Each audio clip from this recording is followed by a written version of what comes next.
جی السلام علیکم سر جی۔ وعلیکم السلام۔ جی سر، جنہوں نے اپنا گندم گھر کے لیے کھانے کے لیے خریدنی ہے وہ کس طرح گندم خریدے جس سے اس کو نقصان بھی نہ ہو، اچھی پر گندم کس طرح خریدے؟ بسم اللہ الرحمن الرحیم۔ اس ویڈیو کلپ میں آپ کو جو کھانے والی گندم جن لوگوں نے لینی ہے، خریدنی ہے، گھر میں رکھنی ہے، اس کے بارے میں بتاؤں گا کہ کس طرح کی گندم ہونی چاہیے۔ یہ جب گندم کی کٹائی ہوتی ہے تو اس میں جو تھریشر ہوتے ہیں وہ کچھ تھریشر ایسے ہوتے ہیں جو گندم کو توڑ دیتے ہیں، اور وہ گندم کے تو دانے جو ہے نا وہ برابر نہیں رہتے، صحیح سلامت نہیں رہتے، وہ ٹوٹے ہوئے دانے آتے ہیں۔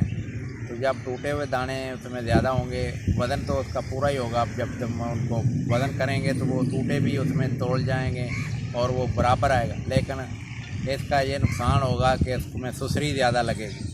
اس کے علاوہ جو ہے نا گندم میں بعض اوقات جڑی بوٹیاں ہوتی ہیں جس میں زہریلے دانے ہوتے ہیں۔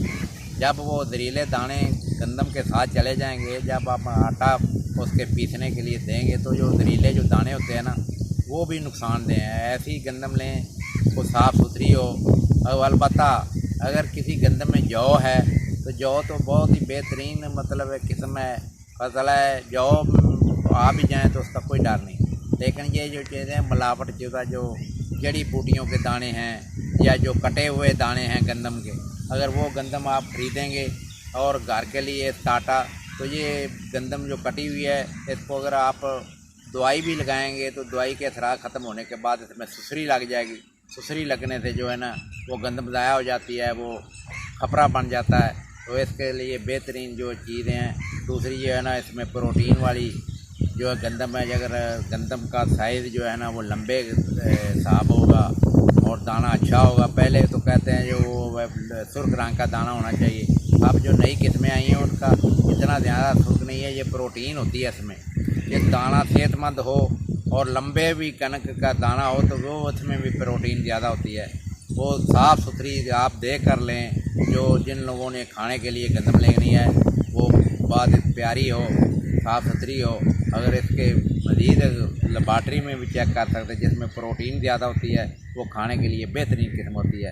اس لیے آپ کھانے کے لیے جب بھی گندم لیں وہ پاک ہونی چاہیے، گندم کا دانہ کٹا ہوا نہیں ہونا چاہیے، اس میں جڑی بوٹیاں جو ہے نا اس کے وہ جو دانے ہوتے ہیں، جو ہے نا گندم جس میں مٹی ہوتی ہے، جب انسان کاٹتے ہیں نا گندم کو تو وہ کھینچ کر کے اس میں جڑوں میں مٹی آتی ہے، جب وہ مشین میں ہم تھریشر میں اس کو گایا جاتا ہے تو دانے بنائے اس میں مٹی آ جاتی ہے، جب مٹی ہوگی تو وہ نقصان دہ ہے۔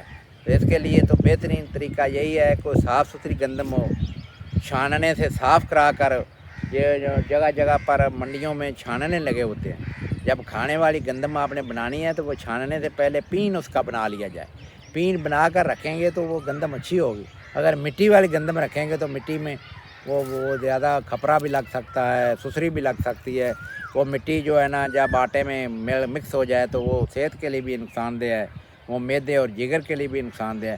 تو مٹی سے پاک ہونا ضروری ہے۔ جو گھر کے لیے گندم آپ نے خریدنی ہے وہ دیکھ کر خریدے، اس میں مٹی تو نہیں ہے۔ اگر مٹی ہے بھی تو پھر آپ ایسا کریں، وہ چھاننے جو وہاں پر لگے ہوئے ہیں جگہ جگہ پر، شہروں میں چکیوں پر لگے ہوئے ہیں، وہاں سے اس کا پین بنا لیں، اور پین بنا کر جو ہے نا گندم کو سنبھال کر رکھے سے آپ کے نا وہ صحت کے لیے بہت اچھے جو گندم ہوگی وہ اچھی ہوگی۔ جو مٹی والی کٹی ہوئی گندم اور جڑی بوٹیوں کے جو دانے ہوتے ہیں ان سے اپنا پاک صاف ہونے چاہیے گندم۔ تو یہ آپ کو بہت ہی یہ اچھے طریقے آپ نے دینی ہے، آپ دیکھ کر لیں جو پاک اور صاف اور پروٹین والی گندم ہے۔ اچھی گندم جو ہے نا وہ جس میں پروٹین زیادہ ہے وہی اچھی ہوتی ہے، اور وہ یہ ایسی خریدیں کہ جیسے پورا سال آپ نے یہ گندم کا آٹا کھانا ہوتا ہے، تو یہ صحت کے لیے بہت ہی اچھی ہے، تو دیکھ کر خریدیں۔ مہربانی۔